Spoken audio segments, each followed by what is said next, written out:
ये देखिए आज आपका 21 तारीख है, 21 फरवरी है और आज पे भी यहाँ पर धरने पर लोग बैठी हैं। यहाँ पर ये देखिए ये आशा लोग, आशा वर्कर, हम आपको दिखा रहे हैं इस वक्त।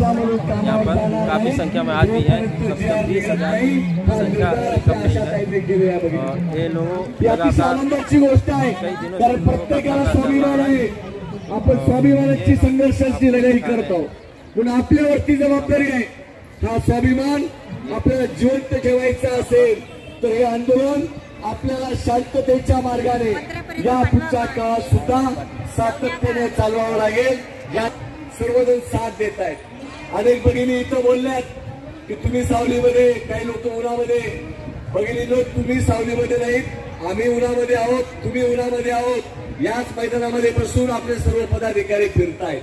आपल्याला हौस नाही तुम्हाला उन्हामध्ये बसून देण्याची, परंतु परिस्थिती आपल्यावरती जी आहे त्या परिस्थितीचं भान ठेवून या सरकारला लाज वाटेल आणि लवकर निर्णय घेईल ही आपली अपेक्षा होती। पण हे निर्लज्ज सरकार आपल्या समोर ज्या पद्धतीने वर्तन करते याची भूमिका आपल्या समोर आहे। पण महाराष्ट्रातून संपूर्ण राज्यामध्ये अनेक संघटना संस्था सुद्धा आपल्याला पाठिंबा देत आहेत। अनेकांचे पत्र येत आहेत, अनेक लोक बोलतायत की तुमचा GR निघायला पाहिजे। या ठिकाणी शेजारच्या एका मंडपात आम्ही गेलो होतो, तिथे जे बंधू भेटले, आपल्या अंगणवाडीच्या महिला घरी बसून कामावरती आहेत, तेही विचारतायत तुमचा GR निघाल्याशिवाय आमचं काही खरं नाही। संपूर्ण महाराष्ट्राचं लक्ष आपल्या GR वरती आहे, पण आपलं सुद्धा लक्ष आपल्या GR वरतीच लक्ष केंद्रित करायचं आहे। आणि शॉर्टकट आंदोलन करून बघितलं काही मिळतं असा या देशाचा इतिहास आहे। या महाराष्ट्रामध्ये देशामध्ये पाहिले 13 महिने शेतकरी सीमारेषेवर लढले, त्यांना काही पगार वाढून पाहिजे होता का? तर जे सरकारने कायदे केले होते ते लागू न करता त्यांना हमीभावाचा कायदा पाहिजे होता। ते 13 महिने संघर्ष केले। 13 महिन्यामध्ये काय मिळालं? नवीन जे शेतकऱ्यांच्या विरोधातले कायदे झाले होते ते कायदे त्यांनी लागू केले नाही, हीच गोष्ट मिळाली। पुन्हा ते एकत्र आलेले आहेत आणि पुन्हा ते दिल्लीच्या सीमारेषेवर बसलेले आहेत, संघर्ष करतायत। त्या शेतकऱ्यांच्या जिद्दीप्रमाणे आपण सुद्धा शेतकऱ्यांचे मुलं आणि मुली आहात, पण आपली सुद्धा जबाबदारी आहे या देशामध्ये संविधानिक पद्धतीने आपल्या प्रश्नासाठी आपल्याला संघर्ष करणे हाच आपल्या हातामध्ये हत्यार आहे। पण बाबासाहेब आंबेडकरांनी आपल्याला घटनेमध्ये शिका, संघर्षित आणि संघर्ष करायचा जो नारा दिलेला आहे, तो नारा करायचा असेल, विजयी व्हायचं असेल तर आपल्याला हे मैदान सोडता कामा नये याची सगळ्यांनी नोंद घ्यायची आहे। मला कल्पना आहे काही भगिनी 4 दिवसापासून आलेले आहेत, काही परवापासून आलेले आहेत, इथं प्रचंड आपले हाल होत आहेत, परंतु हे सहन केल्याशिवाय दुसरा मार्ग नाही। म्हणून ज्या भगिनी घरी गेल्या आहेत त्यांना टप्प्याटप्प्याने आपल्याला बोलवावं लागेल। सोमवारपासून अधिवेशन सुरू होतंय तेव्हा अधिक गतीने आपल्याला बोलवावं लागणार आहे आणि हे मैदान आपल्याला असंच ठेवायचं आहे। म्हणून आपल्या महाराष्ट्राच्या आशा गट प्रवर्तक कृती समितीच्या सर्व संघटनांनी आणि सर्व नेत्यांनी एक मताने निर्णय घेतलेला आहे की शांततेच्या मार्गाने, अहिंसेच्या मार्गाने, योग्य पद्धतीने हे आंदोलन याच मैदानामध्ये आपलं सुरू राहील।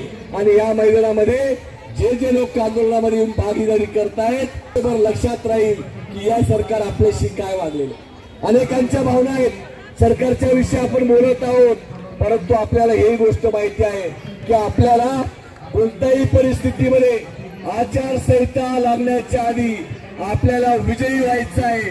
हे स्वप्न आपण उराशी बाळगलेलं आहे, ते पूर्ण करण्यासाठी जे आपल्याला त्याग करावा लागेल तो त्याग आपण या ठिकाणी करू आणि एकजूट आपण सरकारला दाखवून देऊ। ते आपली परीक्षा पाहत आहेत, या परीक्षेमध्ये आशा आणि गटप्रवर्तक कृती समिती 100% विजय होईल असा निर्धार भगिनींनो आपल्याला करायचा आहे। तुम्ही अतिशय लढणारे आहेत, तुम्ही कोरोनाला हरवलेला आहे, आता आपल्याला या सरकारच्या मंगरुळीला हरवायचं आहे। या निर्धाराने आपली एकजूट कायम ठेवायची आहे।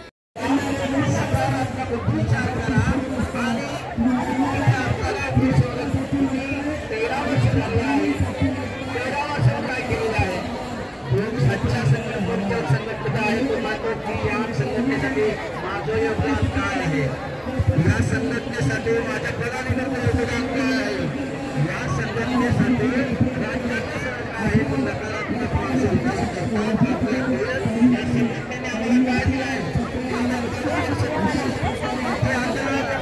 कहाँ से हैं आप लोग? नासिक से। आज रात रुकेंगे? रात तो देखिए ये लोग नासिक से आए हुए हैं, यहाँ पर रातें रुकेंगे। काफ़ी संख्या में यहाँ पर आशा वर्कर लगातार आज 13वां दिन इन लोगों का चल रहा है और यहीं पर इसी मैदान में रहना खाना सब कुछ हो रहा है इन लोगों का और बहुत संघर्ष कर रही हैं और सरकार के कोई जनप्रतिनिधि अभी तक दिखाई नहीं पड़े हैं, ये जानकारी मिल चुकी है। वहाँ पर मंच के माध्यम से भी लगातार धरना प्रदर्शन का लाउड स्पीकर के माध्यम से यहाँ पर लोग अपने अपने विचार रख रहे हैं इस आंदोलन को लेकर के। और यहाँ पर